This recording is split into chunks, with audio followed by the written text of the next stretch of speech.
In this short tutorial, I will show you how to stop Twitter from sending emails.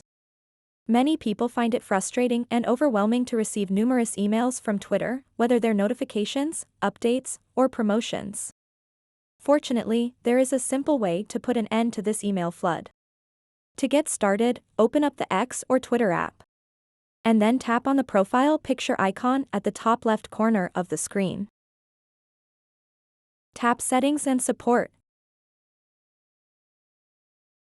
And then tap Settings and Privacy.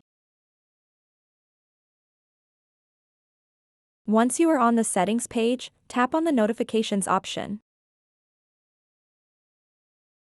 After that, tap Preferences. And then tap Email Notifications. To stop Twitter from sending you emails, simply toggle off this switch next to Email Notifications. Now you won't receive any notifications from Twitter. So that wraps up this tutorial. If you have any questions about this whole process, please let me know in the comments section below. And if this video helped you out, please give it a big thumbs up and subscribe to this channel for more tutorial videos like this one. Thank you so much for watching and have a good day.